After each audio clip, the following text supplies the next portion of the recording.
No, I did not. Yes, you did. Both lights are on. Give it a second to turn. What the heck? Hello, welcome back to the Random Fandom. For some reason,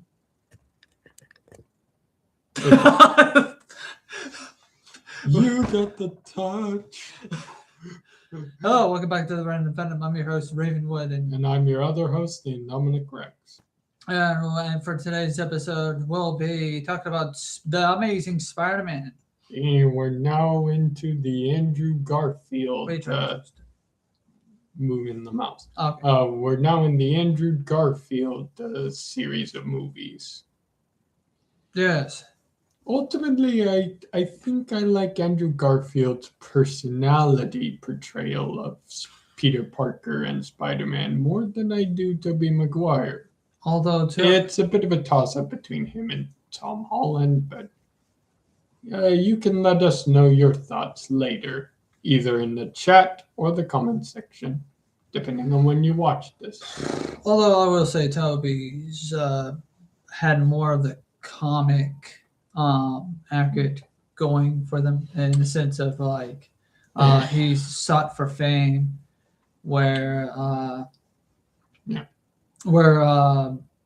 this one where Andrew sought for his parents just kidding, I'm sorry, where he was just emotionally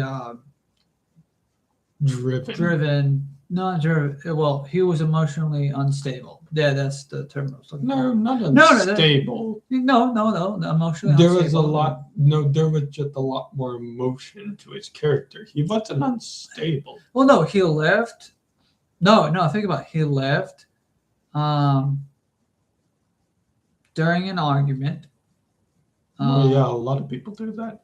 Well, yes, but like he left during an argument. You left during an argument. Yes, but that's still emotionally unstable. That doesn't make you emotionally unstable. No, yes, it does. It's you removing yourself from the environment so as not to further continue the argument. Well, yes, but however, at this.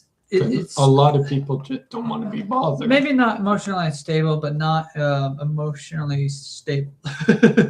Maybe, but anyways, before we get to the nitty gritty over the details, in case you haven't figured it out yet, for today's stream, we are going to be talking about Andrew Garfield's Spider-Man, The Amazing Spider-Man, the first movie, and full disclaimer, there will be spoilers ahead for this review. No, you look at the camera, don't look at that. No, I know that. There will be some spoilers. If you have not seen The Amazing Spider-Man, please be sure that you... Just adjusting things there. Okay. Please be sure that you go watch the movie first, then come back later and watch our review if you're interested. Or if you're not bothered by spoilers at all, then please join us as we cover The Amazing Spider-Man. First things first, we should go over the basic overview and synopsis of this movie. And we'll start with how the movie basically starts with a flashback to the past. What the timer for? Just ignore it. It's for me to test something. Okay. Go for a synopsis. I'll turn it off. Well, no, I can't. I'll turn it off. It's distracting. I'll turn it off when. I'll turn it off when you're done with your synopsis. Don't worry. I'm trying to time things to see how long we need to take our streams. I can't focus because I know that things move. Okay, it's over here. There. I'm under pressure now. No, just ignore it. It's just a test to see how long we need to have our streams. Oh, good Lord. All right. Well, now I'm sickened. So, for starters, the movie opens up in the past with little Peter Parker, playing hide and seek in his parents' house. His parents, I believe, Mary Parker and Robert Parker, or was it Harry Parker? Howard Parker? Anyways. Parker and Parker. Yeah. his parents are, playing hide and go seek with Peter, Mom but and as Peter's walking around the room, walking around the different rooms of the house looking for his parents who are hiding, he walks into his father's office, which has been ransacked, purely ransacked. He calls, so naturally, he does what any little kid in his position would do and calls out for his parents in distress. His father rushes into the room, as does his mother, and they realize that their location has been compromised. So they do what any normal parent would do. They take the child and they leave the house. They bring Peter to their relatives, Aunt May and Uncle Ben, and they leave Peter with Uncle Ben and Aunt May while the parents walk out on their kid. They had to do so for reasons, but they still left the kid there with the aunt and uncle. And after they leave, we get a transition to the present day where Peter Parker is a photographer at his school. at the daily school goal. He's a photographer for the school paper. He posts different pictures on the school bulletin, so he works for the school bulletin. But unlike He touches them up. yeah, Yeah. unlike Tobey Maguire, who was a bit of a nerd in school that everyone picked on, Peter Parker in The Amazing Spider-Man Was a bit of a nerd. this Peter Parker, he has a bit more of a proactive help. proactive greaser slash No, nerd. not greaser. No. Well, Proactive. he has a okay. He kind of looks like I'm describing how it appears because proactive helper out. I was hoping that you would say, but you went with different term altogether. Sorry. because you keep trying to cut me off. So Wasn't cutting off. I was trying to help. I was trying to help you out today. But don't cut me out. It Okay. distracts me and it burns time. Okay. Okay. All right. Anyway, the Peter Parker and Andrew Garfield's movies, he more or less has kind of I get the best way to describe it is he still has some of his nerdy attributes to his character that Tobey Maguire's did, but he has more of a helpful personality as well, wanting to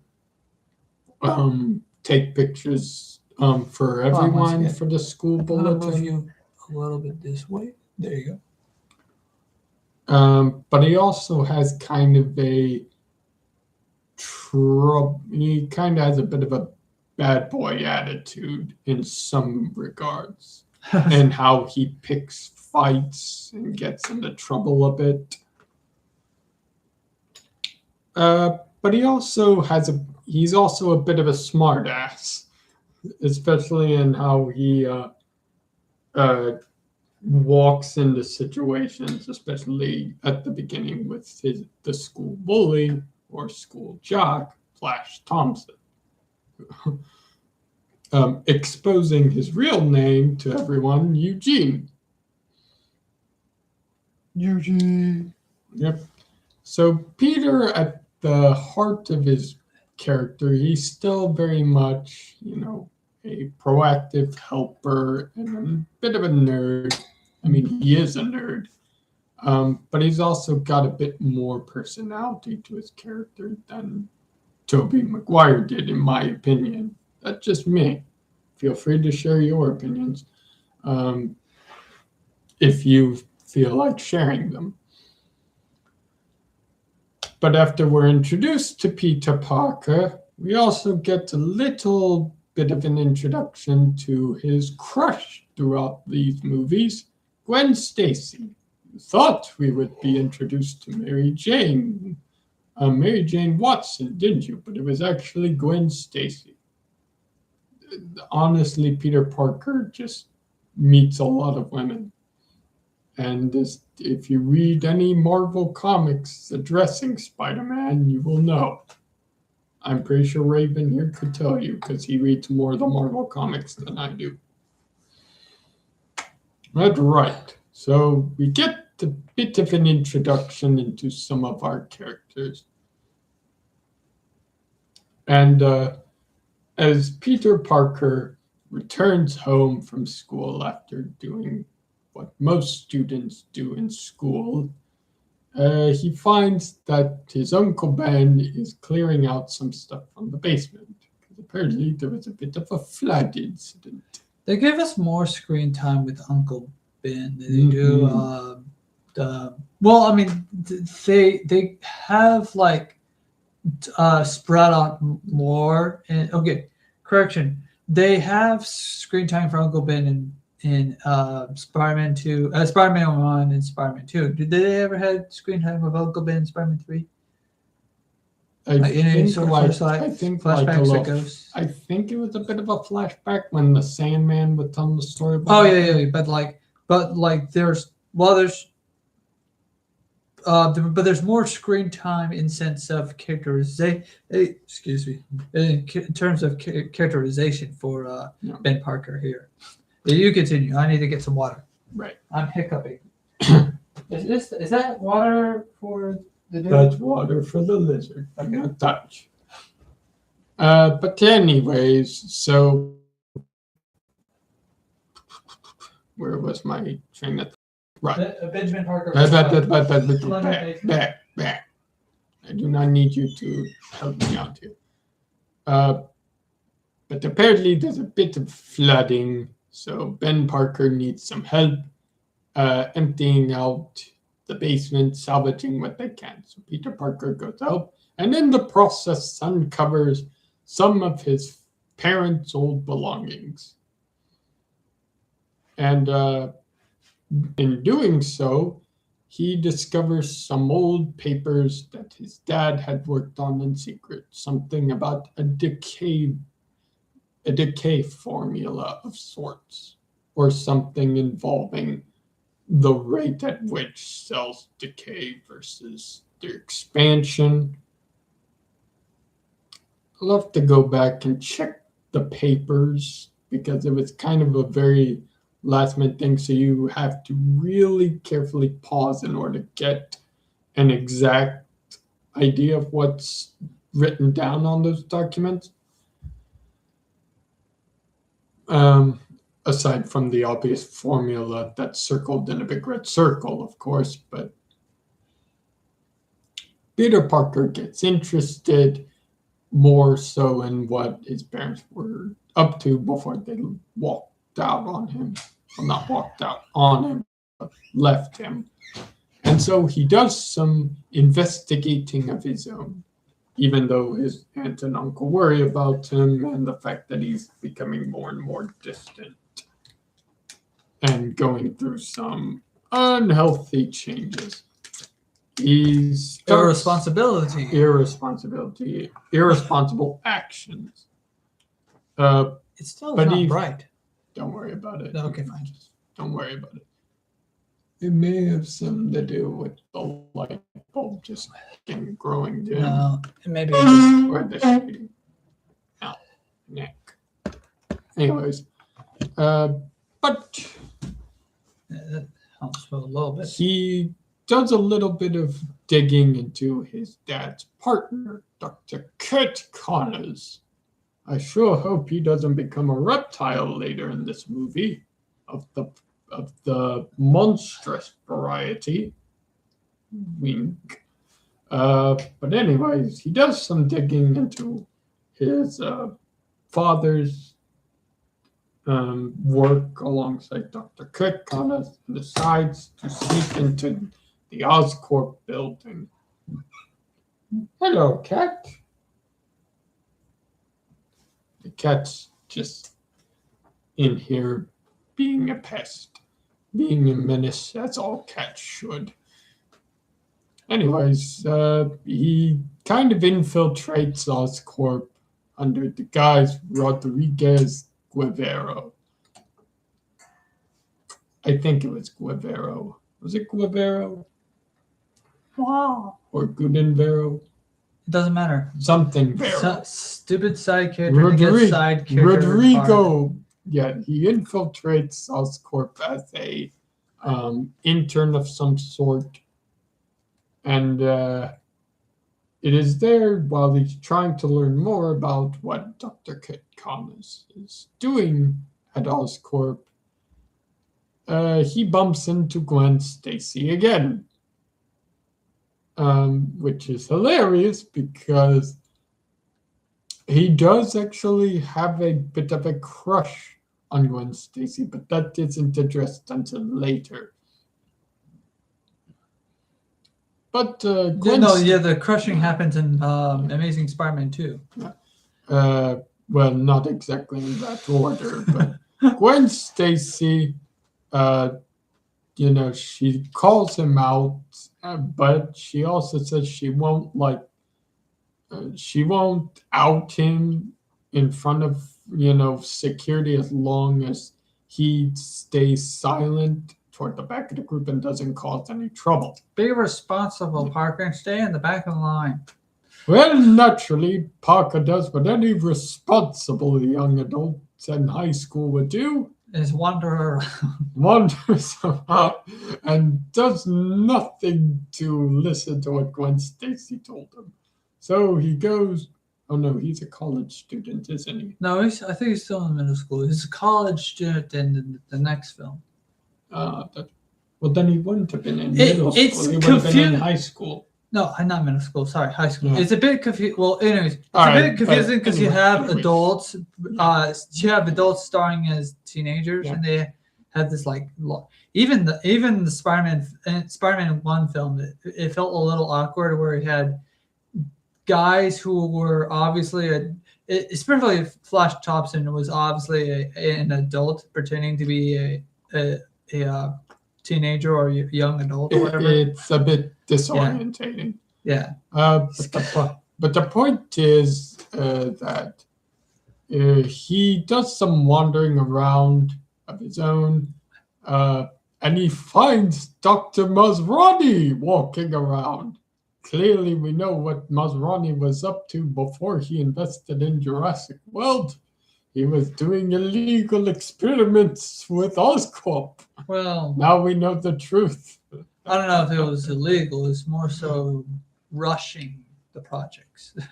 Well, he was doing. I need this done now. He was doing everything he could to get some sort of results that could help cure Norman Osborn, who was apparently dying of some sort of disease. You see, remember, folks, it's not illegal if it's new.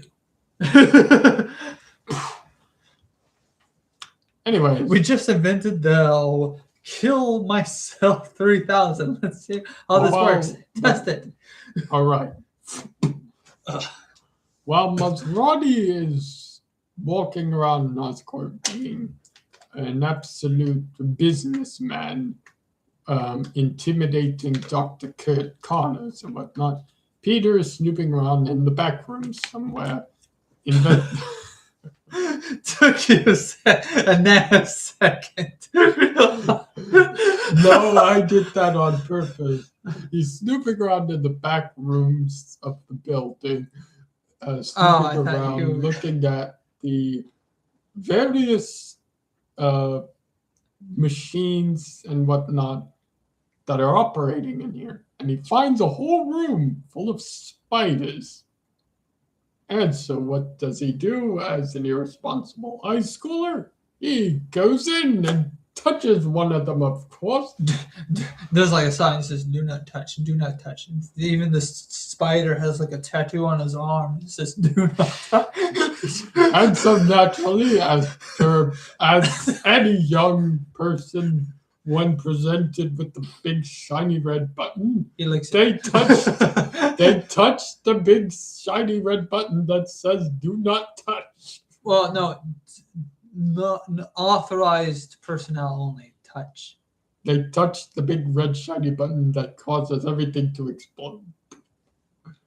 Well, in this case, it does not explode. Nothing does explode. But a bunch of spiders do fall all over him, and one of them even lands on the back of his neck and bites him. And then Yep. And he dies because spider venom is actually quite potent. End of no, movie. I scared of the spider. End of movie.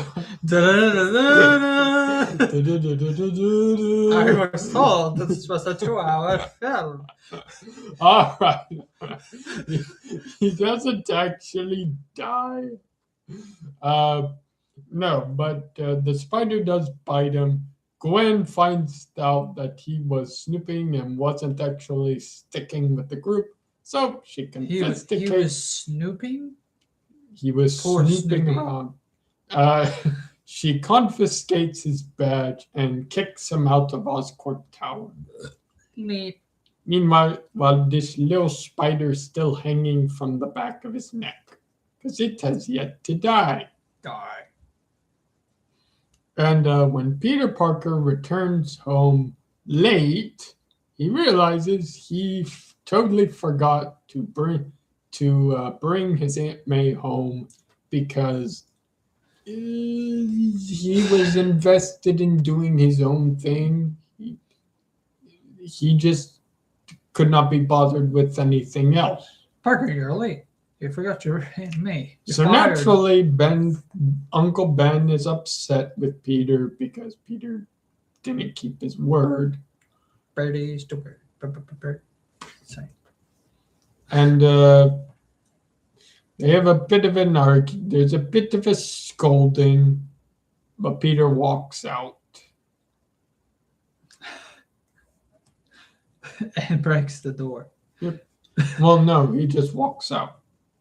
No, he breaks the door. Remember, the glass shatters. That doesn't happen until later.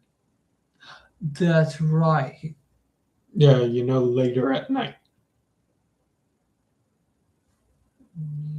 The entire time, well, I mean, yeah, there's a whole thing where Peter Parker, as he's making his way home from Oscorp, he starts to feel a little sick. Oh, okay. There's a whole incident on the subway station where his hands are getting all sticky finger.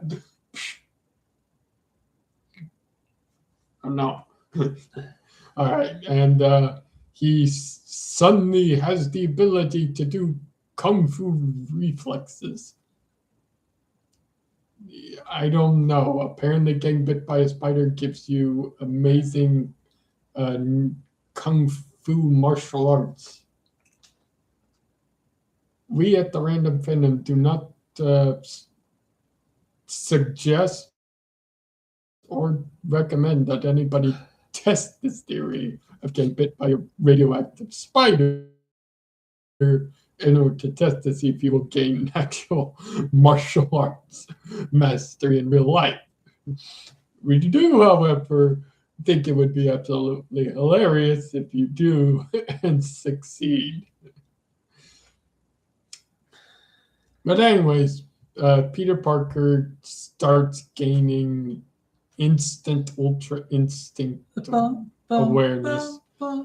And as he returns home, then he receives the scolding from Ben Parker because he completely forgot about picking up Aunt May. And there's this whole argument between the two of them that Ben was trying to tell Peter that he needs to learn responsibility.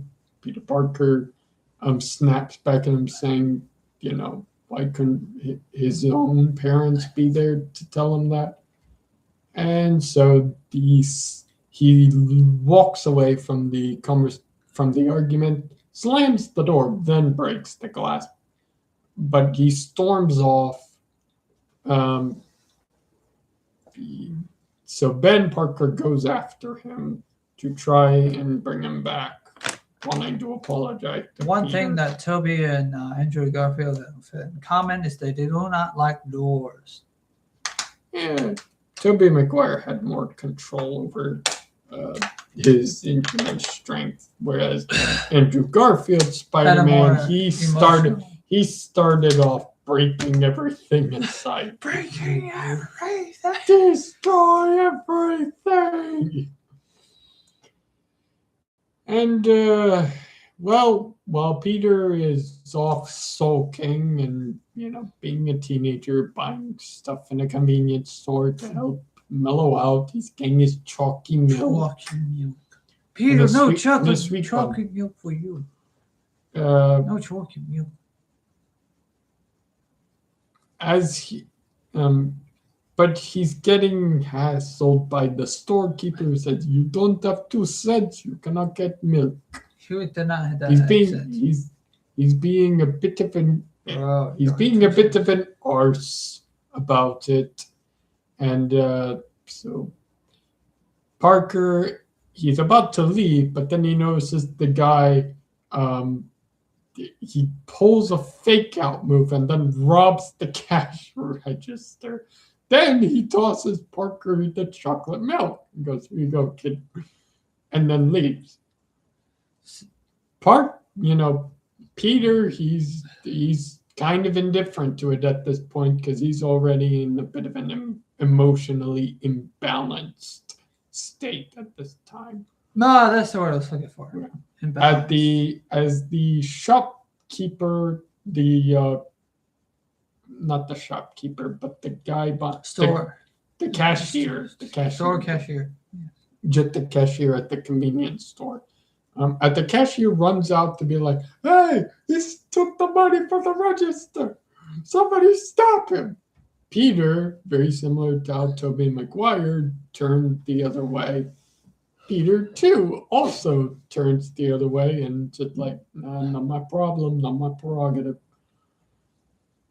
However, Ben pulls up to the wrong neighborhood. He sees that this guy is trying to make a run for it and moves to intercept this guy. But the guy has a gun! He drops his gun. So Ben moves to try and stop him from picking up the gun. But there's a struggle, see?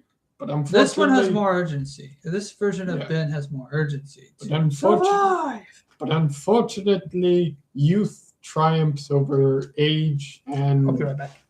the man manages to overpower Ben before shooting him in the gut. Well, it's not really a matter of overpowering him. He just shoots him in the gut. Yeah, but he manages to lift the gun up while Ben's trying to push it down. He overpowered him in that sense. Yeah. And Ben goes down, and Peter, he managed to see what happened, and after there's tears shed because Ben is gone. No. But we all know the backstory of Peter Parker at this point. He loses his uncle. Ow. And begins a life of fighting crime. The 60s. Come on. The 60s cartoon and the comic book are have the different interpretations. No. The original version of Uncle Ben's death was that he was at home. Hey, come here. What was that noise? She bumped into the PC. Okay, anyways, Uncle Ben was at home and with Aunt May, and a guy came in with a shotgun and shot him. While Peter Parker was away from home, far from home, and was on television and whatnot, doing just amazing stunts. The 60s cartoon did something similar, where basically the same thing. He was on television doing just amazing stunts and whatnot. Tobey Maguire's Spider-Man. Tobey Maguire took a different way where they decided to have him on in a he was in an MMA fighting ring. It was in some sort of fighting ring, whatever. But his character Kind of. Come It's here, similar. Luna, come on. Get out of the way. Most of the Peter Parkers sought for fame and money with their uh, powers and abilities, while For those of you who Andrew don't Garfield, know, the cat, if you can see her right now, this is Luna. they can't see her. And I'm Right not here. going to move her. Well, anyways, This is Luna, your baby cat. but in this version, no, he was not seeking fame and fortune. He was just seeking a way out of the conversation. He was just seeking to run from his problems at the moment. Responsibility. Yes, responsibly though. Yeah, technically also irresponsibility too.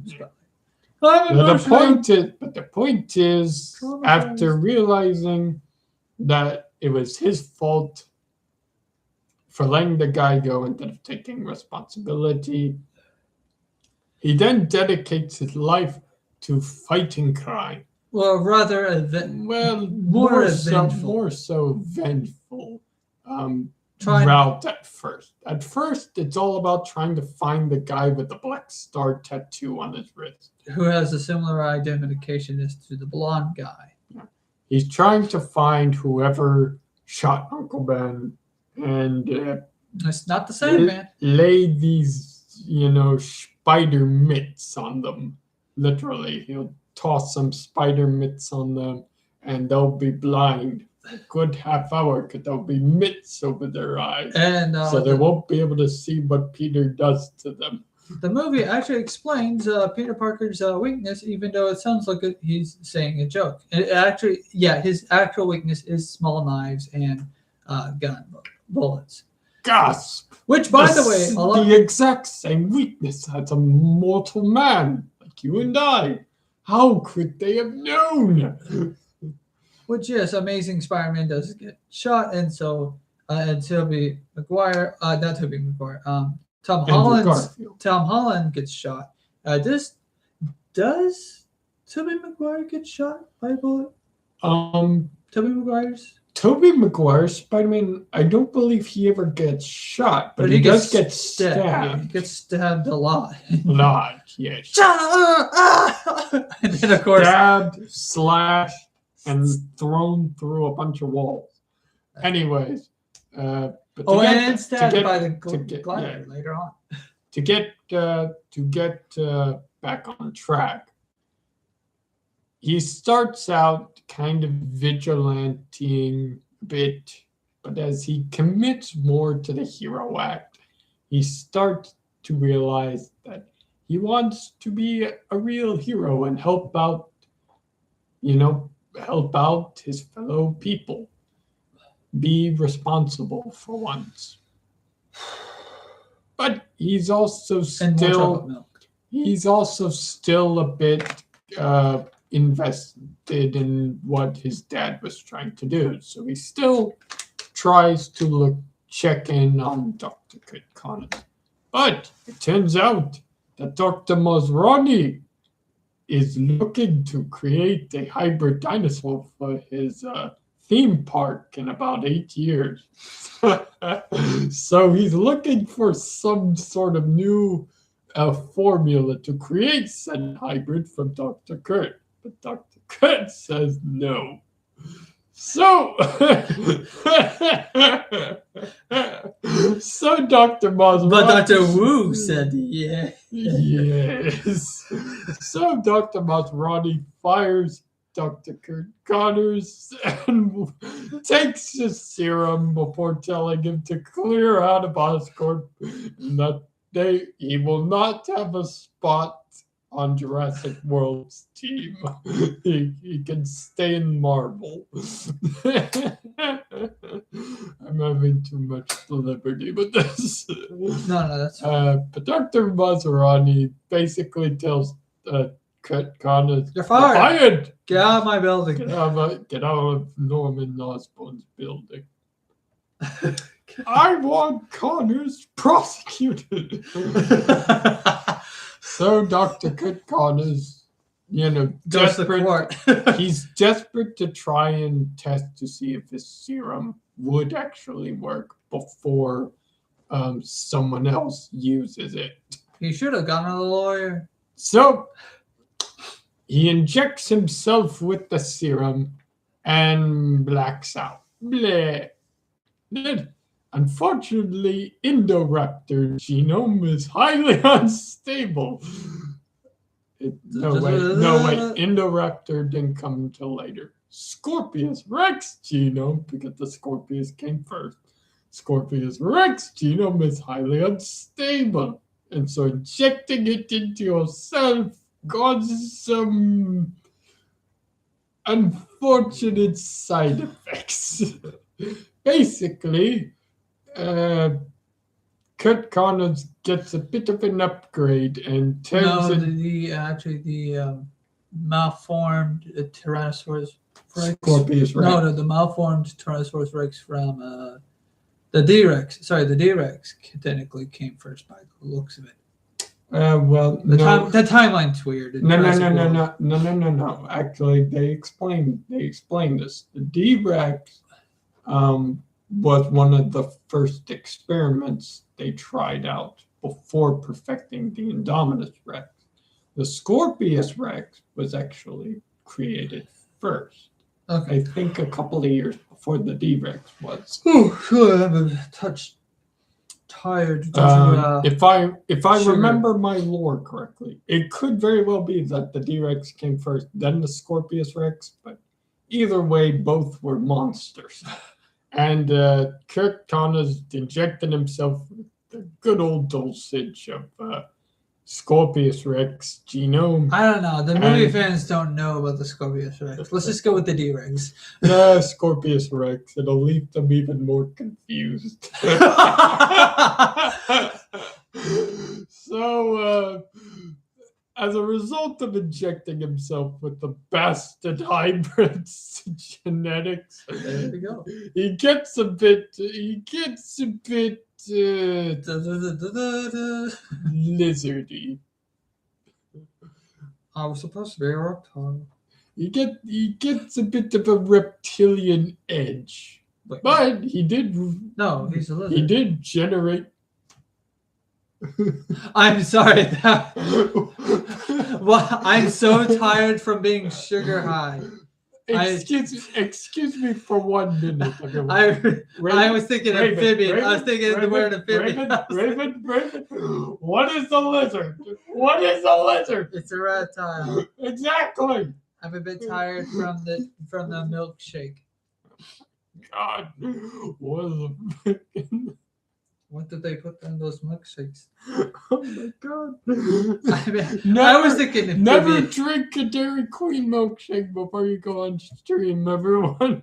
I was thinking amphibian, but for some reason I said reptile. I'm so sorry. It doesn't help my situation either way. But anyways. I was supposed to make me a lizard. What do you think a reptile is?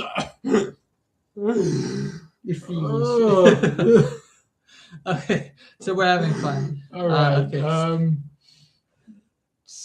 Yes, he gets a bit reptilian on his end, and decides he's going to try and stop Dr. Maserati from delivering that genome to Dr. Wu. Woo! But as he's causing a bit of a rampage on the bridge in order to get to Dr. Maserati, Peter Parker swings in as Spider-Man to stop the reptilian rapscallion and save the day. And as responsible he is, he reveals his secret identity to a small child.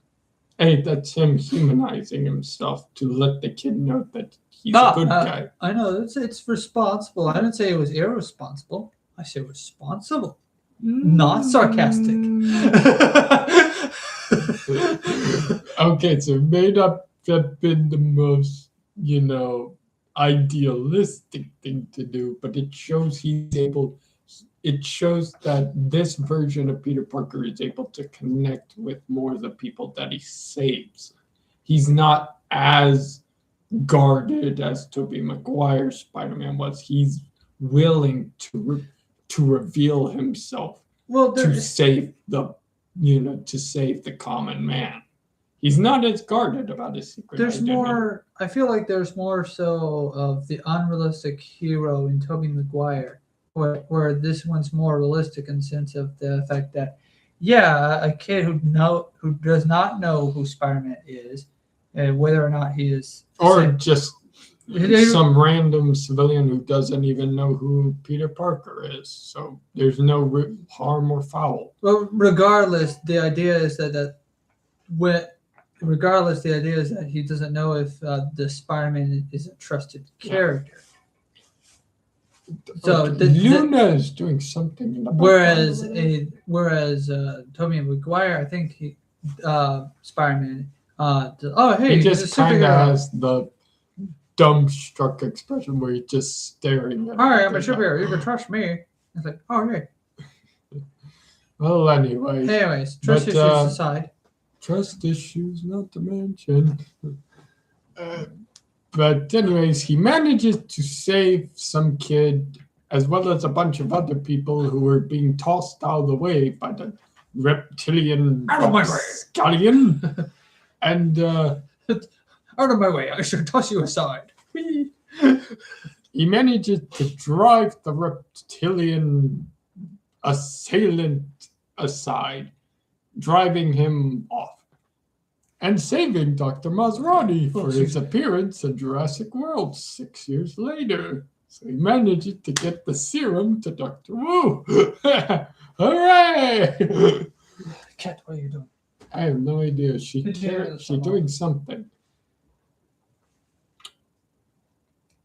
But Spider-Man manages to save these people. Meanwhile, Dr. Kurt, as he retreats down into the sewers where he set up a secret lab down there, his Scorpius Rex serum starts to wear off, and he realizes he needs to increase the dosage in order to permanently stay transformed. So he decides to increase the amount of scorpion genome he injects himself. Meanwhile, as he's amping up the Scorpius Rex genome, Peter Parker decides to go down into the sewers as Spider-Man.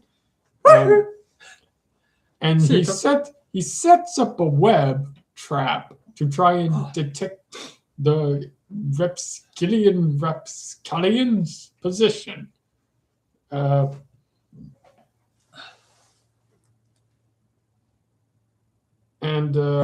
Dr. Kurt injects himself with a better dosage of Scorpius Rex genome, because it's not like it didn't work the first time, but now he'll be permanently transformed, or at least for the duration of the movie until the ending. But we'll get there later. So Dr. Kurt fully transforms into it's the lizard, as he attacks Peter Parker, because apparently the web trap didn't do shite. And after the fight is over, they have this big old fight in the sewers, where Peter is driven to flee into the school, because apparently they were directly underneath it. But their fight moves into the school building. That happens later, actually. No. They're fighting the school happens later. The fighting the school happens as he's right. He got scratched. He had to leave. Yeah. Thank you for reminding me. It's a bit blurry. Everything's blurry. When the fight. We watched the movie last night, and then we're doing the stream the very next day. So a few details are mixed up. Forgive me. But after escaping from the sewer, he goes to Gwen Stacy, whom he has actually confessed his feelings to her by this point. and she knows that he's the Spider-Man. So he goes to her, and Well, she helps treat him. there's there's a few things that happen before that. There's But a anyways. few things that happen, but I feel like I'm doing Oh yeah. Okay. Anyways, a synopsis, not an entire movie dialogue. summary, super summary. What? Not A summary. super summary, Not super summary. What do you call it? an overview. Well, anyways, okay. But I do want to say that he finds out the lizard finds out that he's Peter. The Parker. masked Spider-Man was Well, Peter Parker I- because he responsibly left his camera in the sewer. Well, to be fair, he could have gone. Oh my gosh, he stole that man's camera. He stole Peter Parker's camera. But that was a bit inconvenient, and Kurt Connors is smarter than he looks. And given Peter Parker. given how he looks with all that Scorpius Rex DNA in him, he doesn't look too bright, but he's actually pretty smart. So he managed to put two and two together. Hey, he stole that man's pizza. Hey, he stole that man's camera. What else is he gonna steal? I knew it. Spider-Man's a menace. Take him off the streets. Anyways, so sometime later, after Peter and Gwen have their little moment, the lizard strikes again. And this time, the schoolhouse is attacked. With lightning, because he strikes. No, he doesn't attack with light. He just strikes. He somehow managed to climb up out of the girl's bathroom, I think. And Among Us. like the predator, Like he Freddy is, Fazbear. he climbed up out of Think there about and started going wild and unstable. So Peter Parker quickly dons the Spider-Man suit and goes to stop the lizard. And the battle was legendary. So much so that they had to censor it with Stan Lee wearing headphones and walking off screen because the pure epicness of the fight was just too much. So they had to censor it with the Stan Lee cameo. There was also to remind you this movie can be watched in 3D. Yes. And unfortunately, the lizard manages to get the upper hand on Peter, and Peter That's where we gets get the infamous thrown gift. into he's thrown into a shelf. Dum. But even so, Peter Parker must still try and defeat the lizard no matter what. So even though he's lost round 1 and 2, he's gonna try and get him in round 3. Nope. But the lizard, he's preparing a serum that he will spread out over the entire city of New York. He plans to give everyone the DX virus. Straight out of Michael Crichton's book. He will give everyone the Scorpius Rex genome to turn them all into scalies like himself. They'll all have lizard genes. But unfortunately, Scorpius Rex genome is highly unstable, so this takes a while. So he can't just do it immediately. He had to prepare a large enough sample, and he has to introduce it into a type of machine that can dispel this virus out across a wide perimeter. You're doing it to make sure that people's lives are better, like how you got your arm, right? No. I'm going to make humanity better, stronger, without fear. No, I'm trying to start my own scaly convention. It's like Kurt Connors is a freak. He's a silver freak, super freaky. Well, that's an image I can't get out of my mind. Well, anyways, so the lizard starts making his way to Oscorp Tower to introduce the pathogen, the Scorpius Rex genome, into the air. Meanwhile, Gwen Stacy's father, the chief of police, who at first did not seem to appreciate the fact that Spider-Man is going around being a vigilante, yeah, he realizes that this lizard guy is a much bigger problem. And so, um, finally, after some convincing by Peter Parker, he decides to look into Kurt Connors and try and arrest the lizard. But the lizard is too much for the boys in blue and them, and even spread the scorpion gene into a few of the boys. So a few of our officers in blue have been Join the Scorpio. lizard convention. Apparently, yes. But while the passing due to the lizard's influence, the chief of police confronts Spider-Man, but then it's revealed that Spider-Man is none other than Peter Parker, with the chief of police, which Captain Stacy can't believe it. He finally caught the spider. Well, he can't believe it's Peter, who just so happened to be You dating. can't believe it's not butter. It just so happened that he's dating his daughter. So now the chief of police is like, well, what do? Do I take my girlfriend? Do I take my daughter's boyfriend and like put him in jail, or like now that I know why he was so good? Honey, I have a girlfriend now. Shut up. Okay. It's pizza. I'm rambling. I'm in the middle of a tangent, and all my words are coming out weird. Okay, sorry. Okay, but you don't exactly help. Sorry. All right, let me try and formulate my thoughts a bit better. Communicate them a bit smarter. Yes. Okay. So he's at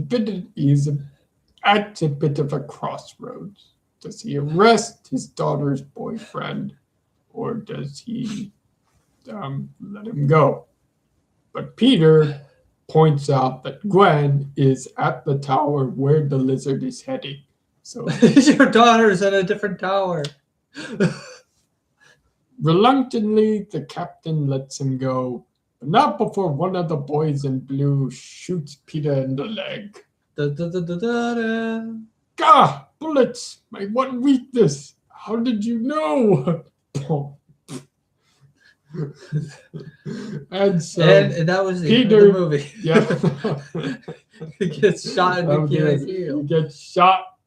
The lizard releases the DX virus into the world, and everyone becomes scaly. Well, not everyone, just everyone in New York. Everyone in New York gets infested with the Scorpius Rex genome. And Dr. Masrani gets to profit because they would later get to make the Indominus Rex out of plentiful samples. Okay, just kidding. We're just kidding. Anyways, no, that isn't exactly what happened. He does get shot. He does get injured. But some people that owe the Spider-Man for saving them, or someone they knew from the bridge during the lizard attack previously in the film, they go out of their way to create a path for Spider-Man to get to Norman Oscorp's tower. A web swinging path. They create a path for him. You know what I mean? Yes. So Spider-Man, with a new path formed for him, he starts swinging and makes his way there for a final showdown with the lizard. That'd be funny if they make a dirt path. That was like, all right, Spider-Man, it's a dirt path. And so Peter goes to confront Dr. Kurt one more time. Meanwhile, Gwen Stacy runs out of the building, finally free after the lizard took the thing. But she has the cure, which she has been concocting up in the tower the entire time. Because she managed to use genes that would later create the Indoraptor. Yeah. Oh my god. She managed to use gene to reverse the process. So in the meantime, down below, Gwen Stacy and her dad, they reunite. He takes the cure, tells her to get the safety. He would go help Spider-Man stop the lizard and stop the deadly DX virus from spreading. So he goes up and he had to take the stairs because the elevator was out of order. No wonder he couldn't get there, at the beginning of the fight. The damn elevators weren't working. But Peter starts battling the lizard, but things aren't going well for him for round 3. He's starting to lose. It was round 4 at this point in the movie. No, at this point in the film, it's still round 3. But the lizard is asserting his dominance. T-posing. Peter's not having a good go of it. But then here comes a new challenger. Captain Stacy arrives with a shotgun and some liquid nitrogen to blast Kit Connor full of lead and ice. Unfortunately, he runs out of liquid nitrogen, so Dr. Kurt Connors isn't kept down for long. So he gives Captain Stacy a good old pokey with his claws, which unfortunately his pokey goes a little too far poked and turns Captain Stacy into a right old shish kebab in blue. So he's blue kebab. He's not exactly feeling good, and rightfully so, as he's losing a lot of blood. Yes. The lizard realizes that Spider-Man is swapping out the DX virus for the cure, the Indo cure. So he quickly, he rushes up the side of the tower as fast as he can to try and catch Peter. But he manages to introduce the cure into the air at the last second. And then he realizes he wasn't facing against Tobey Maguire Spider-Man. He was facing against Marvel rivals Spider-Man. But anyways, the cure is spread out and the DX virus is neutralized. And Dr. Kurt Connors, the Scorpius Rex genome was neutralized from his body and he returns to normal. Yeah, if he allowed him to make everyone turn into a lizard, Stacy's dad would not have died. Mm. Then he could just use the cure when the lizard is not looking, I guess. Yeah, well, hindsight is 2018. So no, the movie was made in 2012, wasn't it? I don't know. Hindsight is 2012. So. 20. Well, we could say 20. It was 2012. I remember it was 2012. That was when The Amazing Spider-Man came out. I remember. But anyways, so unfortunately, New York City gets a happy ending. The captain, Peter Parker, the captain doesn't get to celebrate with everyone else because he's too busy being dead. So he can't join the festivities, much to his chagrin. And before he Yeah, dies, 2012. what? 2012. 2012. I was right. Haha. Well, okay. So, yeah, the captain makes a final request to Peter Parker. Says, "Look, I know you like my daughter, but since you're a hero and all, you're gonna make a lot of enemies, and I don't really want her to get involved. So, could you please break up with her? All right, thank you." Bleh. Now, what's very irresponsible of Peter Parker is that he decides to not go to his funeral. If I was Mr. Gwen Stacy, I'd be like, wait a second, before I die, at least go to my damn funeral, you punk. Well, I imagine his ghost was probably up there to like, "You sick bastard." Unfortunately, I told you to stay away from my daughter. That's not necessarily to stay out of her life. Unfortunately, Or not stay out of my daughter. Get basically Peter Parker's in a you know, bit of he's in a keep bit your of, daughter out of Spider-Man things.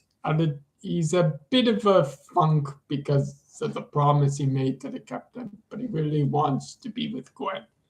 And Gwen, she's upset that Peter didn't make it to the funeral. He also didn't say yeah, did he?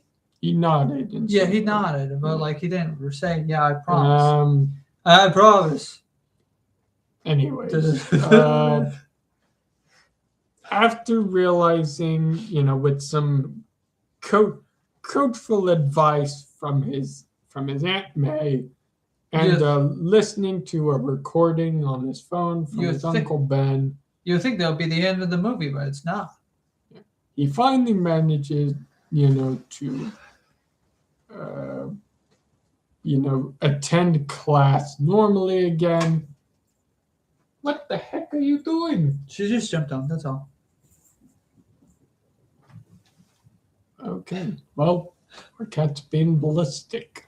Anyways. But anyways, as life is starting to settle down a bit for him, he realizes that some promises can't really be kept.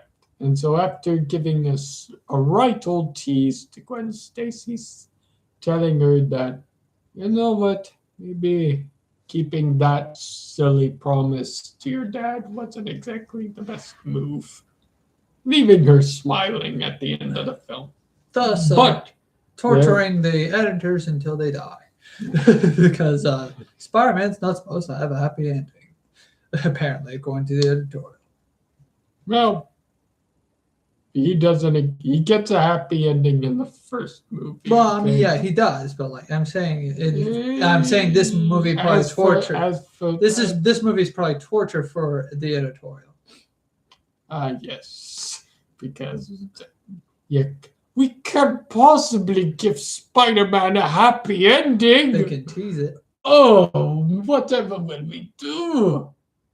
Anyways, but there's evil afoot, as we are shown at the end of the film, after the credits, that Dr. Kurt Connors is locked up in prison somewhere. But there's an evil man behind the scenes, a figure, a man in black with nefarious intent. As he enters Dr. Kurt Connors' cell and starts talking about evil, nefarious business with Dr. Kurt. He also asks him, so, you gave Dr. Masrani the genome for the Scorpius Rex, right? Oh, yeah, sure I did. Good, we'll let it go at that.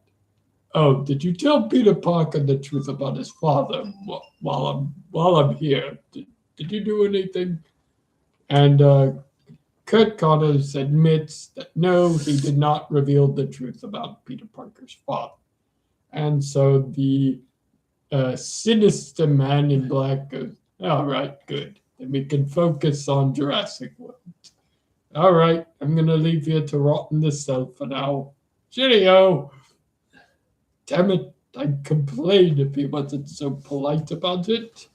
But Dr. Kurt Connors is left to rot in prison, and the Man in Black goes to help Dr. Masrani develop Masrani Global and Jurassic World.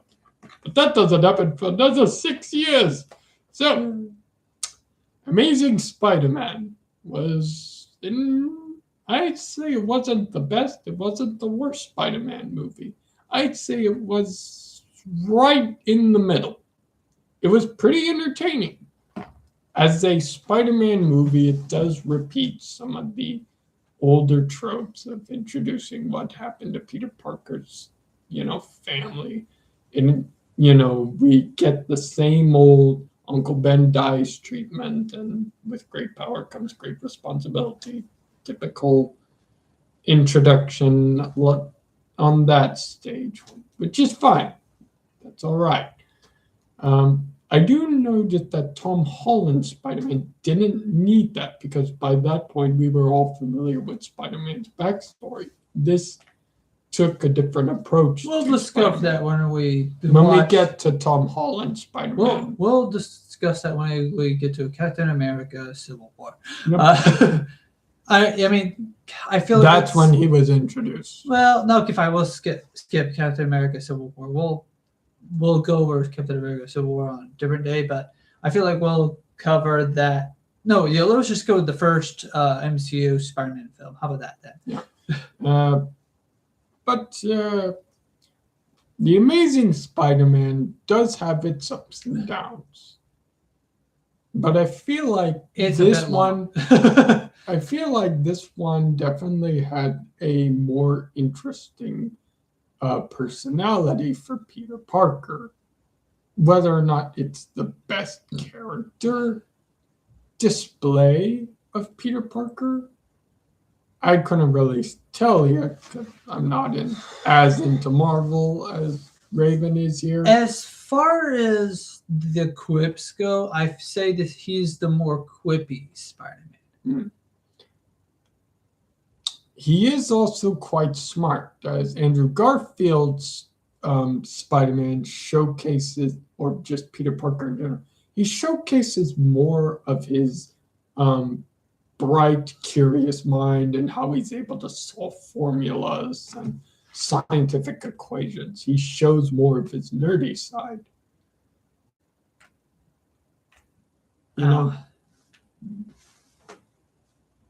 Sorry. I'm just saying, Yes. The way I see it, The Amazing Spider-Man, I would say it's an amazing film. It's an amazing movie. He may not be the greatest Spider-Man, but no pun intended. He is an amazing Spider-Man. All right, I'll see myself out. I'm just kidding of it. But yeah, so Raven, what would you say was your favorite scene out of this entire movie?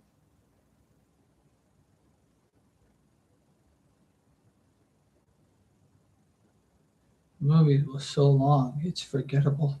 It does have a problem with the fact that its pacing is a bit at times. Also, I do realize, we have two monitors. We can literally play a DVD on the Xbox, watch a movie here, and react to it live. Probably no. I'm saying I don't want to do that. No. I'm saying we could do that. Since it is doing that here, we do have two monitors. We could do theoretically, that, and then but there's a lot of just react to it live. I'm saying we could do that. Maybe so the that our memories aren't as fuzzy by the next day. Maybe the public domain films. We should probably do that. Sure. I'll have to Google see public domain films. Yeah, where we don't get copyrighted and sued and sent to oblivion. Right. Because I don't have sent it to oblivion, right? Or a small YouTube channel. I don't have a filter for that. Is what I'm trying to say. I don't have a Well, way to filter that, and plus, oh no, we'd be watching the film here, but our reaction would be here. So we'd be streaming our reaction. We wouldn't be streaming the film. Okay. They would see us reacting to it, but not necessarily. They wouldn't be able to watch it. They just see our reaction. I don't know how that would go. There's certain things to Simple. We'd watch it on here, and while it's playing on here, No, I talking about like stream how. on here. No, I know that, but like I'm trying to figure out how that would work in terms of like how the OBS works for that, I guess. Oh no, we But, don't even let's we not don't talk- even need the OBS for that. No, I think I know what you're talking about, but like I feel like there's a specific way to do something like that, but I'm telling you, we really don't need the OBS for that. We just need not the saying two we need the monitors OBS and for that. setting up the stream. I know. But, like, Regardless. Your favorite scene out of The Amazing Spider-Man?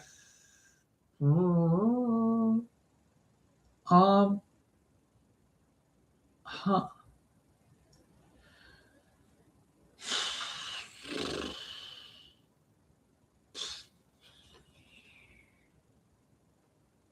How about you start with your least favorite scene while I think about my favorite scene, because Right. I would say my least favorite scene out of that entire film. Least favorite would probably be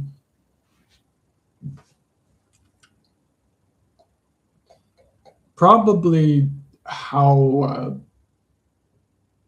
Peter Parker left on such bad terms with his Uncle Ben. That whole argument scene. It didn't necessarily feel a whole lot convincing to me. He did sell that he was upset. I just didn't feel like he was really connecting to what he was. I didn't feel like he was selling what he was upset about. I think the problem with that scene is this movie has too many. How do I say this? Not fridging. It has too many kill off your darlings, and two kill off your darlings, and one. I won't say fridging. That happens in Amazing Spider-Man 2 where they get fridged. It has too many. Hey, let's kill off these characters and try to see which one weighs on Peter Parker's emotions to get him motivated to do something. To get him motivated for the plot and whatnot. You have the fact that I want to say fridge, but they've had his parents become absent, so that motivates him to be that motivates him basically to be a good person in the sense of like what he can do without powers before his powers, right? There was a scene where Flash Thompson bullies a kid and puts his face against spaghetti, right? Yeah. And then he ends up beating up Peter Parker, right? Simply because he called him Eugene. Yeah, or to get his attention, right? And so that motivates him to be a good person because literally the last words that his father tells him is to be good. Was it his father? I believe so. Yeah, to be good. And so those last words stick with him as a command, be good.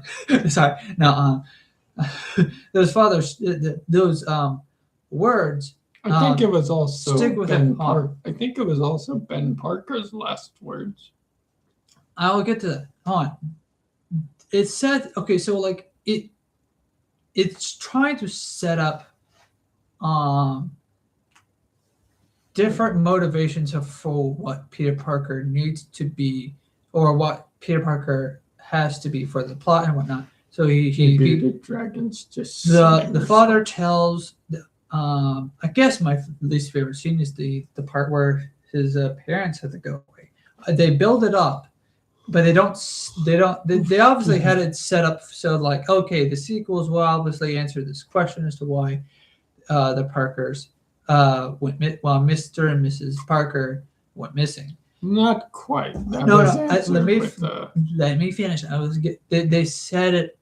No, they did. They did set it up for, hey, we will have a sequel to answer that.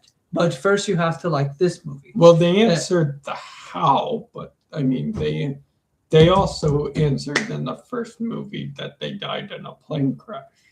But that's not the why it happened doesn't get answered till the second movie. Regardless, no, they set up the Parkers, right? The Parker story to be a question for a sequel. Parker, where you been? I've been looking all over for you. You pay your story bill recently? Fired. And so they set that up, right? I feel like that's my least favorite part of the film is that like it's just I understand that like it's just like sequel bait or whatever, like oh hey or it's also but it's not sequel, but it also plays as origin bait. But when you have also Ben Parker being the reason for how he behaves in the movie, right? Yeah. And Aunt May being for the reason why he behaves in the movie, right?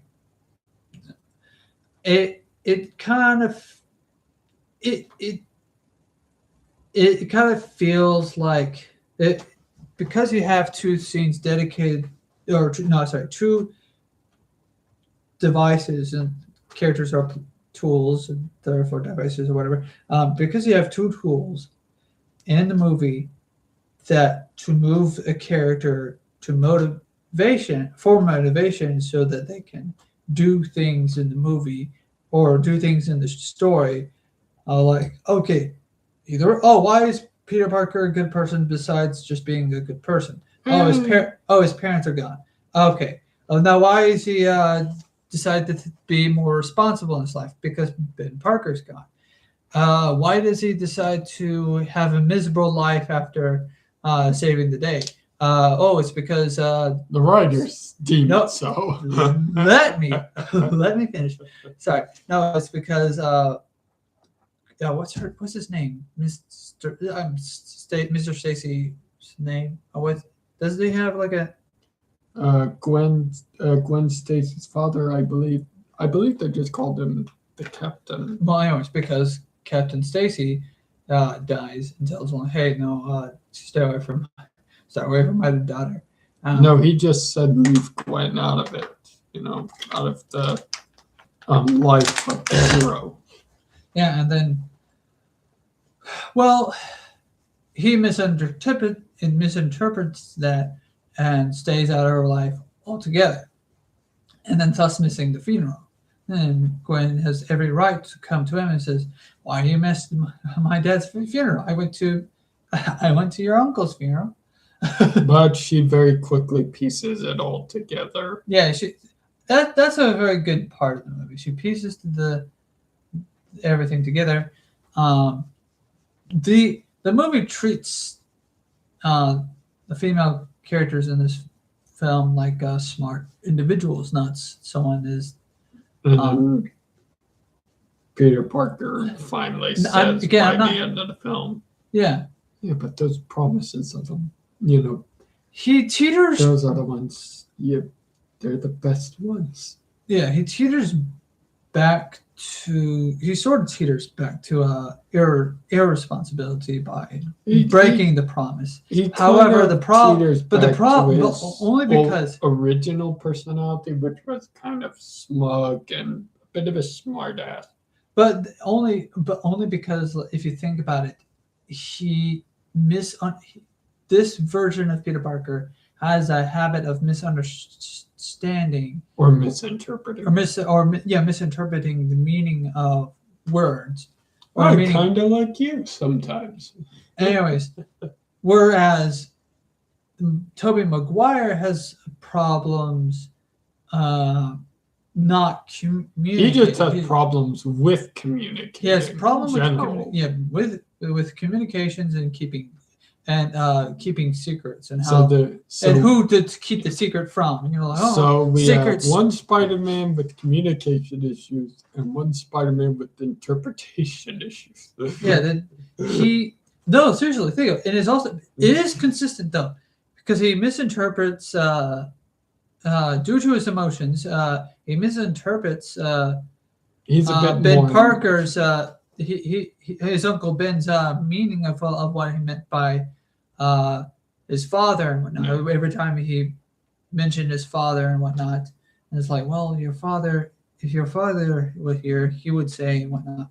And the reason why he said that in his defense, I will say, technically speaking, you shouldn't do this, but in his defense, he's not. He knows he's not like his father, and he's trying to, and so in Uncle Ben's mindset, he's probably thinking along the lines of like, I'm doing my best here.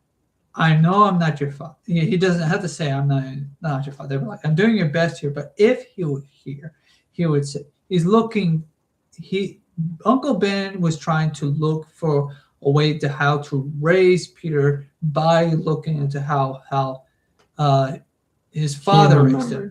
Yeah, how he remembered his brother and how his brother raised Peter. So he's like, well, if your father was here, he would say something along, he understands that Well, technically Peter speaking, that Uncle, because he told him that he was a pretty good dad. well, Peter, the Uncle Ben understands in his mind that, well, he's not my son.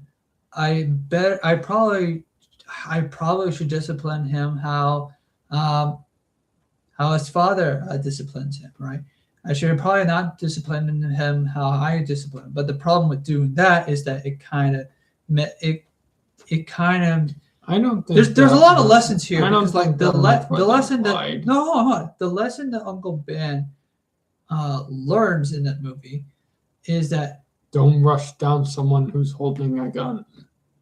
no, that's not what I'm saying. He That was his final lesson. Well, no, he learns a lesson in the movie that he says he was sorry in his phone call. He said he was sorry and whatnot. Well, he learns he learns a lesson that like, yeah, he's not like his brother. He should raise him as if he was his own son. That is where Peter will probably feel more at home if Uncle Ben realized that he would realize that sooner. But unfortunately, he took it upon himself to raise Peter as he would Peter's dad. Ignore that. That was that's something else I had. It's a joke alarm. Anyways, now moving onward from that. We were just trying to cover your favorite I scene. know. I don't have a favorite scene. I just don't. It's not that this movie. I will say this. It's not a bad film. It's not a bad film. It's just there's nothing that just lands. For me, there were two scenes that did land for me that I got a right chuckle out of. It's the scene where Peter Parker was clowning around with Flash on the basketball court, just kind of doing the basketball antics. That scene was funny, in my opinion. Just him, just kind of like doing all these fancy basketball tricks, and Flash getting frustrated, just like gross. I guess my favorite scene in the movie, I will say to correct. Well, I wasn't finished. Sorry, so you finished. Sorry, finished. And then the scene that was the most funny, well, not funny, but the most enjoyable for me would probably have to be the final fight between him and the lizard. I just found it I just found it to be very entertaining. I guess I guess now I think about it, my favorite scene in the Amazing Spider-Man film was um, was where he had set a spider web trap, and then there was like a little twing twong twong. All those lizards I was like climbing. I was already thinking why this scene doesn't work. I liked it, but why this scene does not work is because of the fact that Peter Parker was also tripping those wires because he's on top of those wires. And he thought about that a little bit. Well, he was at the center of the web. I know that, but if you think about it, if you're at the center of the web, you're also going to be moving the web itself as well because he's a heavy ass man. Yeah, but apparently he had stabilized the web because it was his own web. Lizard obviously took advantage of that by not being on the web. And he was up on the ceiling. Yeah, there's like, or Dada would say, he was hiding on the sofa. But like regardless, okay, but like regardless, there's a lot of it's on the roof. It's my favorite scene in the sense of like how it was filmed and how the attention to detail and whatnot.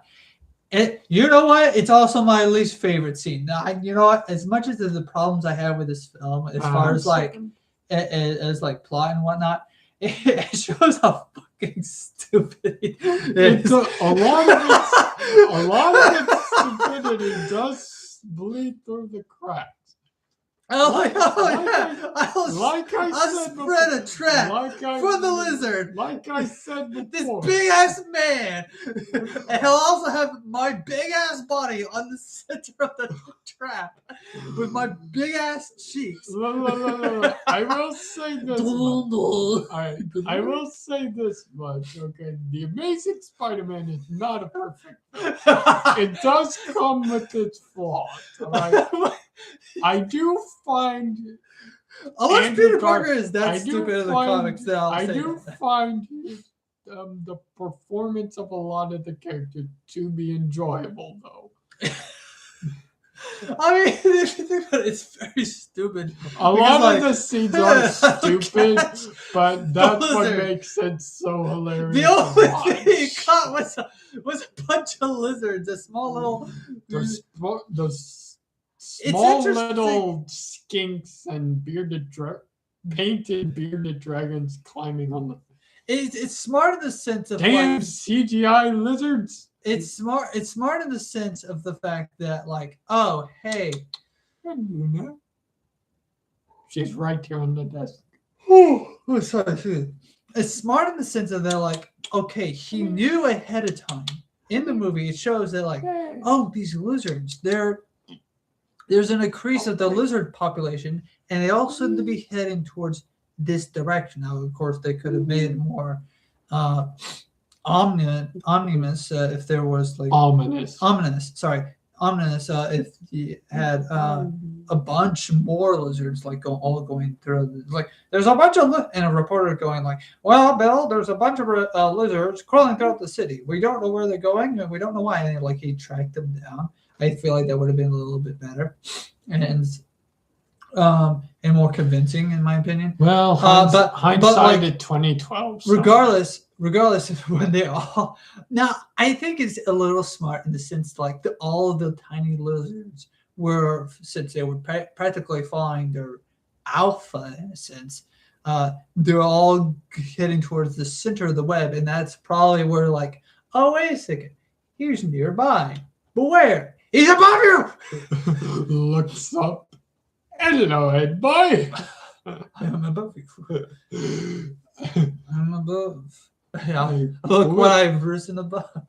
Like, and all those lizards are probably crawling. That'd be so funny. All those lizards were probably crawling on the web, like to warn Peter, like Spider-Man, look out, he's above you. That'd be so funny if like he looked up and like, how long have you been there? For an hour. Dr. Kurt's just been like looking at his lizard, like his giant ass watch. Just, I wonder how long it'll take for him to notice I'm there. Are you serious? He's playing a ball game. He's playing a game on his phone while he's waiting. Oh, this is going. Kid these days and their damn cell I phone. will say I do like that how it's comic the web slingers are comic accurate in terms of like the shape and the Yeah. design. That I was don't nice. know if it is comic accurate in terms of like the glowing light on his arms. That might you might as well. No, I have again. I haven't read far into the Spider-Man comics, but like you might as well. Spider-Man might as well be saying, "Hey, my strength is here. Like my webs are like right here. Just crush my hands, or not crush my hands. Just grab my hands and then just break the devices. See the glowing It's light." almost as if he's just saying, attention, all villains. My My web slingers are right my there. web slingers are right here. The source of my power right here. Just No, of course, anyone would destroy figure these out that him and doing this would. I mean, granted, him doing this would definitely like give it away that the source of his powers would be right there. But like the giant device is as big as eyeballs. well, villains are probably too stupid to notice, and they're I mean, we're also talking fighting about this guy who has ultra instinct. Like, hold still, while my fist well, he has hit you. lizard instinct. So da-da-da-da-da-da.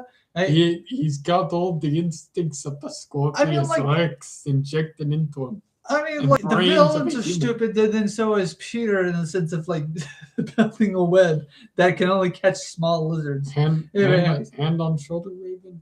They're all stupid.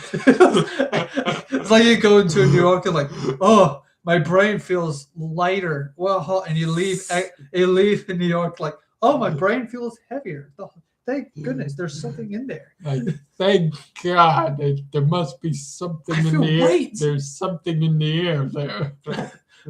There's something in the way.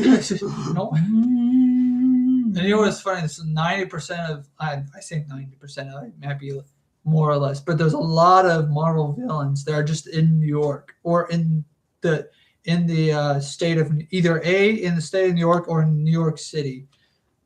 And regardless, it's just like he's just. Because everyone just clustered around that area.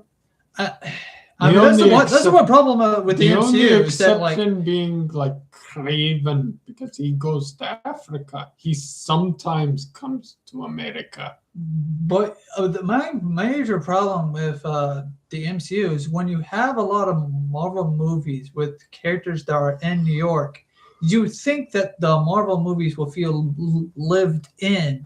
You would think that there would be more than one state in the United States of America. No, I'm saying lived in the sense of the fact that, oh, hey, this happened in this movie. The Doctor Strange event thing that happened in downtown New York. Oh, this happened in like Chinatown. Oh, yeah. Oh, the repairs are happening in Chinatown or something like that. I don't know. Yeah, Or but you could, I mean, or like, you could have oh, hey, the Iron Man who's also in New York is like, oh, hey, you could have some sort of reporter saying something about the thing in the next Marvel movie. I'm just saying, there's a lot of that problem. Captain America: Brave New World did kind of explore that with different locations. But by that different point, locations. By that point, it was kind of no. I'm not talking about lived in. By That point, it was no. I'm not talking about going to different locations. I'm talking about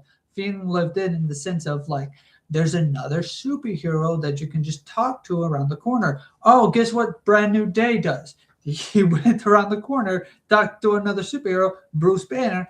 Well, I mean, I wouldn't say he went around the corner. And, he went into another hero's bathhouse, and it's like, why is your workplace a bath? I feel comfortable in bath. But if you think about that, that's another thing. You can just go to another corner of New York, is what I meant, and meet another superhero or another New York superhero right? You would think that would be in these movies. They're not. Brand New Day finally had that. Now, I'm not saying that they finally had other superheroes that are not in their movie in the MCU. I'm saying it feels actually lived in a Brand New Day in that sort of sense. But it's a little bit late in that. But at least Marvel's finally going in the they're right finally direction. learning. They're learning. You don't have to do that in an Avengers movie. At first, or a Thor movie. At first, everyone wasn't heeding the Red Skull's advice. You are failing from the first Captain America movie. Back to this universe of the Amazing Universe. I would say I've already given my favorite and least favorite. My least favorite is the sense of the plot, and the sense of like, oh, hey, this character dies or moves on their life, and emotionally motivates Peter to do something. I feel like there's too much of that trope. Maybe they had different flavors of that trope, which is fine. It's just when you have three of the same trope of like either someone dying or leaving Peter Parker or being murdered. Well, I mean, it's two characters being murdered, but like one being murdered by the supervillain, one being murdered by a motivation by a random thief, right? And one just leaving Peter Parker's life. When you have motivating factors like that going 3 in a row, you might as well just shoot Peter Parker in the forehead and then be done with it. You might as well shoot the audience. Anyway, and be done with it, because that will get tiresome. And because of the fact, I will say this: it feels like they didn't know what to drop in the first film, and it was a 2-hour film. 2 hours and 17 minutes. You could have dropped some of the Flash Thompson. Flash Thompson, is that his name? Yeah, Thompson. Scenes. You could have dropped some of those, I guess, maybe. I guess in the end, but it was an all right film. It was amazing. Like, he was an amazing Spider-Man. I guess you could also drop some of the Gwen Stacy parts of it. Maybe. I don't know. I guess it depends on ultimately, in terms of like a general movie, it definitely has its shortcomings. Yeah, I wouldn't say shortcomings. It's just long. But do feel free to let us know your thoughts about the Amazing Spider-Man down below. Do tell us whether or not you believe Andrew Garfield's Spider-Man is better or Tobey Maguire's Spider-Man is better. Feel free to give us your thoughts. Oh, I don't know which one's better, Tobey or Andrew. But the comment section's down there. Do feel free to let us know your thoughts. I feel like Tobey has a better story. Also tell us what you think about this movie. Did you think this movie was pretty good in terms of story, its character?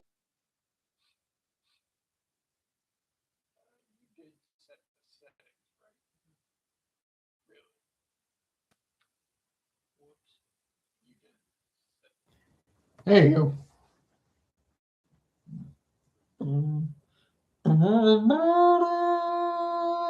Okay, we're back. Moron, you turned off the entire stream. Okay, well, hold on. Anyways, so, okay, where were you? Hold on. Okay, let me. Your thoughts. The way I see it.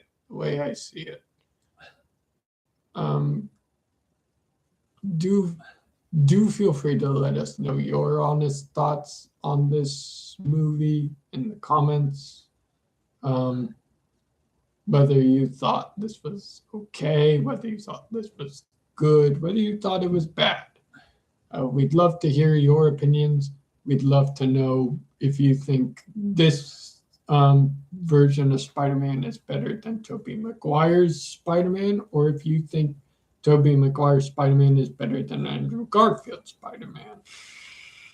Or just We'll get to if Tom either one of them Holland is a later, better Peter Parker. We'll get to Tom Holland later, but for now we're focusing on Andrew Garfield or Tobey Maguire. Relativistically short. But in the meantime, everyone. You forgot the egg. Yeah, he forgot the eggs. No, you forgot the eggs. The audience. Oh. Well, in that case, we're going to have to point and laugh at you. Ready? Ready.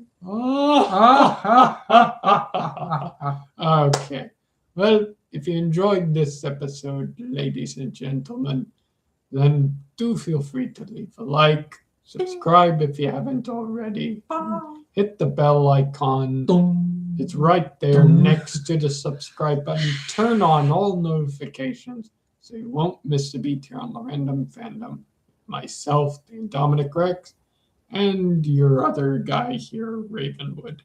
It helps us out a lot to know that you're supporting our channel, and it encourages us to create more content that we love to share with all of you, and hopefully, you do the same. Because what point is there in living life if you're not doing what you love? So in the meantime, everyone, cheers, much love as always. We're not done yet. I have to do some now. I tip my hat to y'all, but I have to go now because I need to get ready for my Resident Evil stream. And oh yes, I want to announcements. take some things. I want to take care of a few things before I have to do that. So I'm gonna call it here. Tip it at y'all. Now, bye-bye. And now for announcements. Okay, let me sit over here so I can feel more situated. There we go. Okay, so now for announcements. Okay, so quick announcement. For a gaming stream, I don't want to do Saturday. We'll be back on track and have our Random Fandom streams on Saturday. But we just haven't. But we had a sort of a talk about like how to organize all of our streams and all of our content and whatnot. As far as the collection videos, sorry, they can happen. They can be updated or did not updated, so they can be happening at any time. I'll try to set a daily, kind of sort of a daily schedule for how the week goes for as far as streams go, as far as streaming goes. Finally, the Transformers video on the Hook finally released. So now I just need to wait for the Star Wars figurine to arrive. I haven't gone back into the Halo collecting just yet. AC guy or AC guy. So okay, collection stream. So or the Gun Plus stream. So that will happen. I haven't like thought of a plan of when that will happen, but that will happen sometime this week. Probably it'll happen soon. It'll happen this week. It'll just happen soon. I'm thinking either Monday or Wednesday.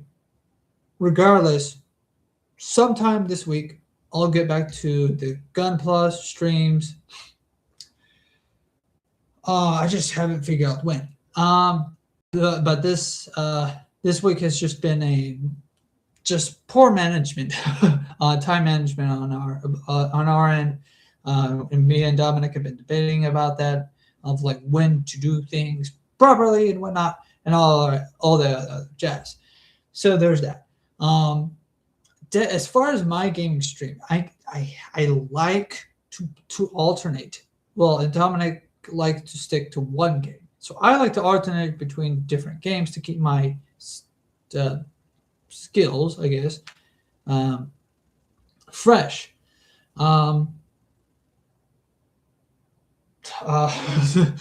So there's that. I also have a list of things to do for quality of life: new desk, new chairs, new mic, and the mic's fine. The microphone at the moment is fine. Um, my mom, the microphone that my mom gave to me. It's fine at the moment. It works functionally speaking, it works. But as far as like uh, the crane and the screws on it, like they're not working probably. It's not sturdy. It's becoming loose for some reason. I think one time I banged it up a bit too hard by a mistake. Not I wasn't purposely trying to like right. I think I bumped into it one time and it just did not. I need something that's much more smaller, but also gets the job done, um, and it doesn't have a weird crane or whatever. That I don't know. I mean, I like the crane so I can move it either closer or further away from me if I have to. Um, but again, I will look into options just to see what I would need to replace that. But I don't need to replace it just now, unless it just breaks. Then I'll have to cancel gaming streams altogether. That's the risk of that I'll have to take for gaming streams as far as the microphone goes. So yeah, but most importantly, I need adjustable chairs. These chairs are rough on our butts, um, and when we sit here for a prolonged time, soon, and Dominic will probably have this feeling if he decides to play multiple sets of games. But there's also another thing is he wants to have his own separate um, Xbox, something like that, and so that for storage. I mean, yes, technically we could just easily just get new storage, but or some storage thing or whatever. But like, I feel like that wouldn't. How do I say this? The whole storage thing, we'll figure that out. That's for us to figure out. I feel like him getting a separate console would just be more benefit, would benefit him more. Beneficial. Sorry, it would be more beneficial in the long run in terms of like getting things done and whatnot, and also multiplayer. That's the angle we're heading towards, is that we're hoping that eventually we can have multiplayer streams, or streams where we're like, oh, he's playing, I'm playing, and who knows, we'll have our friends play or something like that. Anyways, we tried this morning to test the new Fortnite split screen thing. I don't recommend it. I miss the old days where split screen was awesome, but the way Fortnite has their UI is stupid. It's hilariously stupid how that UI works.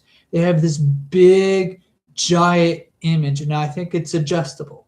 They have this giant image of like your character to indicate that, hey, this is your screen, instead of just saying player 1, player 2. I think they think that Fortnite players are stupid, but then again, there are a lot of kids who play it, even though it's a teen game. But I mean, then again, they may think that teens are stupid, and well, yeah, teens are kind of stupid. But anyways, but I feel like they should give their players more credibility that this is player 1, this is player 2. Just put the word. Literally, all you do is put a little bar that says player 1 and another little bar that says player 2. Don't have to let the picture say. And I think there's a settings I could fix that. Maybe if there's not, then like Epic Games, What is your problem? What is your deal? Again, if it is a settings, I'll figure that out. I'll figure if that is a setting. If there's a settings for that, I'll have to Google it. I'm not gonna stare into the abyss of the settings, or whatever, and try to figure that out. Anyways, but no, I feel like we will.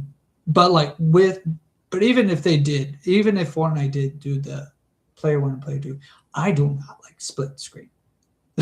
Unless we had like a TV screen, then yeah, that would work. Um, now we're not fisticuffs. Me and Dominic Rex are good. We're good. But everything that you see is like just us pretending they were like up at arms with each other. That we're always constantly angry or mad at each other or fighting each other, but we're not. We're good. We're on good terms. It's just we're not arguing. We're debating on like how to properly have these streams throughout the week. And it's not that I want to do a stream every single day. I'm just trying to figure out which stream best fits the day, or if I do want to do a stream per day, and if I do, well, what game? And so I'm just like finding a nice balance. Obviously, long games like on James Bond First Light, I cannot play during a work day, which my work days are weekdays, so I can't do that during work day. Unless I have a day off or something. Yeah, fine, whatever.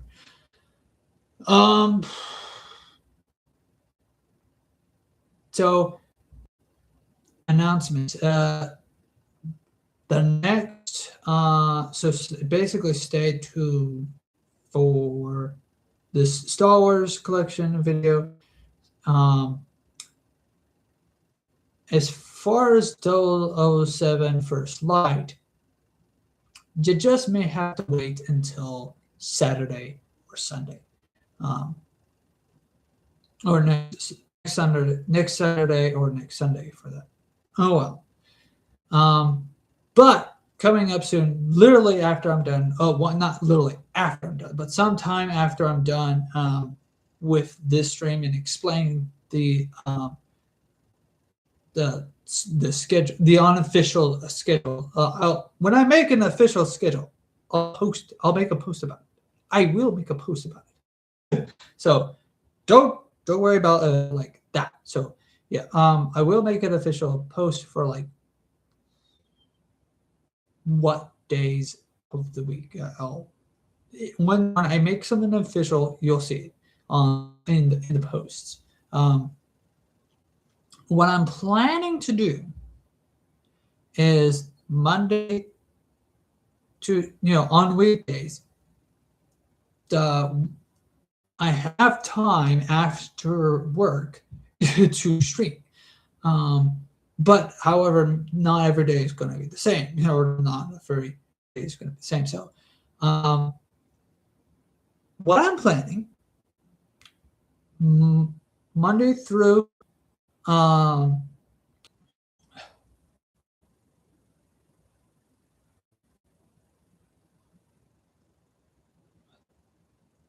wave my arms around like a wizard. I'm back. Sorry.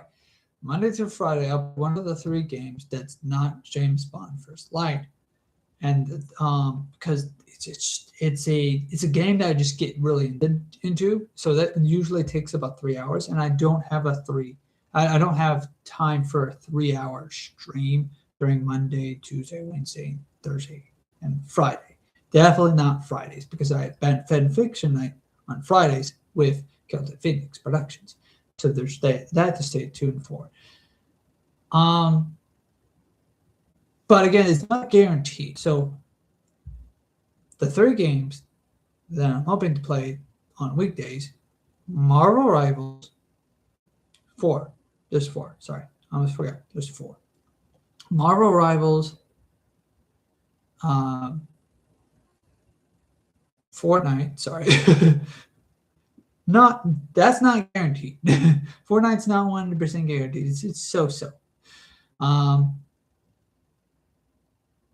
more rivals, Fortnite. Oh, Fallout 76. Definitely want to go back to Fallout 76. And the fourth game, Minecraft. I've been wanting to get back to Minecraft. You know what? I think maybe this Monday will be a Minecraft Monday. So there we go. Stay tuned for that. Maybe, hey, might happen. That may not, that may happen. So who knows? So Minecraft Monday will be this Monday. Marvel Rivals, not Marvel Rivals and Fortnite, not certain when those will happen. So I'll probably pick a day. But yeah, so don't expect a dead on. Don't expect like it's flexible. Basically, weekdays are flexible. You may or you may not get a stream Monday. So there's that. That's for starters. Let's go with that. That's for starters. We may or may not. You may or may not get a stream. Who knows?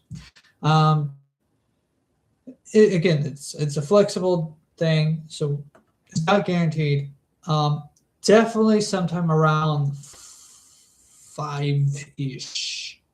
Probably sometime around 5-ish. Is when I will start streaming Monday through Friday. 5 p.m. Sorry, 5 p.m. Monday through Friday. And I'll probably definitely end the stream roughly around 7-ish. Somewhere around 7. You think there's 7 or 8? Definitely around 8 is when I'm like, I do things. 8 when I go have supper. I need to have supper. I need to eat. I need to consume food. Right? 7 or 8. So yeah. Not a whole lot of time, but hey, it's time. Again, I may not squeeze in 007 somewhere in the weekday if I want to, if I'm ambitious. But anyways, that's just it. Anyways, so now that I got an unofficial schedule for the weekends, hopefully Saturday, if not Sunday, we will watch Amazing Spider-Man 2, and then we'll do an Amazing Spider-Man 2 stream Saturday. Sounds good. Roughly around, not the same time as now. This is just more so of like, oh no, an emergency. We couldn't do it. This is kind of, we pushed it out there. It's like, well, we just have to do it now. Screw it, do it live. Anyways, after the stream, roughly around 8-ish, probably, or 9-ish, Resident Evil 3 with Dominic Ricks. Stay tuned for that. And that's where I end things. Bye-bye! And according to the script, it says here, click button. Bye-bye!